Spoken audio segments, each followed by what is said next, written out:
ইমাম হাসান রাদিয়াল্লাহু তাআলা সবচেয়ে ছোট স্ত্রী জাহেদা, এই জাহেদার হাতে ইমাম হাসান শরবত খেতে ভালোবাসে। শরবত ওই কুটনি বুড়ি এসে বলছে, জাহেদা তোমার হাতের প্রতিবারই শরবত খায়? বলে হ্যাঁ, আমার হাতে শরবত খুব ভালো পছন্দ করে, আমার হাতে শরবত ছাড়া কারোর হাতে খায় না।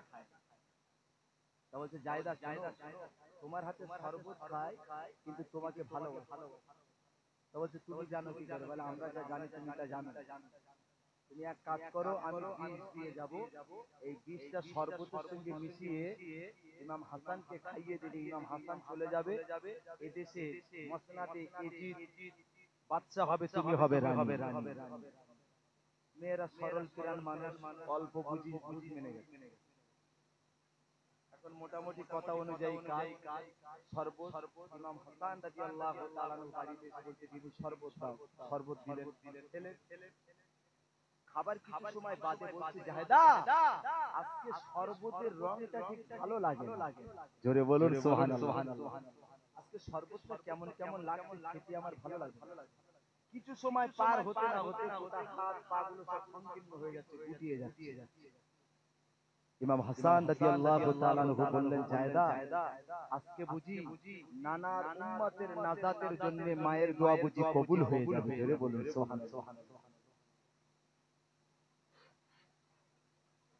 মায়ের দোয়া কি কবুল হয়ে যাবে। ইমাম হাসান রাদিয়াল্লাহু তাআলা আনহু বললেন, এ বিবি জাহেদা, আমি তোমাকে কিছু বলবো না, যেটা হয়েছে আল্লাহর দরবার থেকে ফয়সালা হয়েছে। এ বিবি, আমার ভাই হুসাইনকে একটু খবর দেওয়া হোক।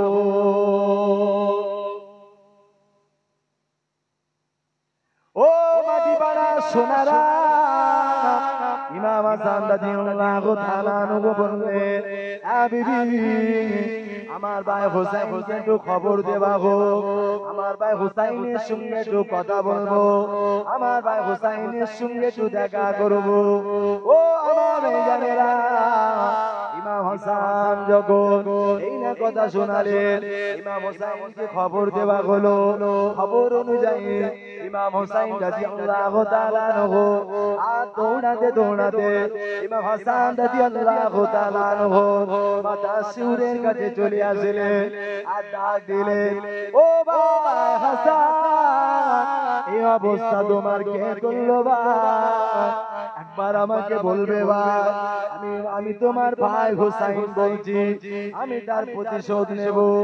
ও আমার ভাইজানেরা, ইমাম হাসান রাদিয়াল্লাহু তাআলা আনহু বললেন, ও ভাই হুসাইন, প্রতিশোধ নিও না ভাই, প্রতিশোধ নিও না ভাই, আমি তোমার ভাই হাসান বলে গেলাম, আমার উপরে যে অত্যাচার শুরু হয়েছে, আমি তোমার মধ্যে আর হয়তো বেশিক্ষণ থাকবো না। ও ভাই হুসাইন, আমি হয়তো চলে যাব, আমার অবর্তমানে তোমার উপরে অনেক অত্যাচার হবে। ও ভাই হুসাইন, যেদিন আমি থাকবো না, আমার মতো তোমার উপরে যদি অত্যাচার নেমে আসে, তুমি মনে রেখে দিও, ওই দিন কারো দরবারে বিচার টানতে যাবে না। ও ভাই হুসাইন, কাউকে ডাকবে না ভাই, ওই মুসিবতের দিনে তুমি নানা নানা বলে ডাক দিও, তোমার কলিজায় শান্তি পাবে। আর একবার জোরে বলুন সুবহানাল্লাহ।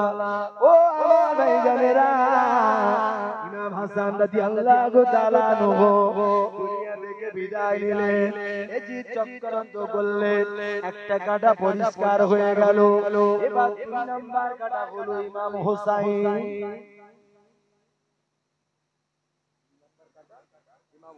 ইমাম হুসাইনকে সরাতে হবে। সর্বোপরি চিন্তা করছি, এই মদিনায় হলে ইমাম হুসাইনকে কিছু করা যাবে, এখানে যদি ফেলে কিছু করি, মদিনার মানুষ অতএব ইমাম হুসাইনকে কুফায় নিয়ে যেতে হবে। এই যে কুফার গভর্নর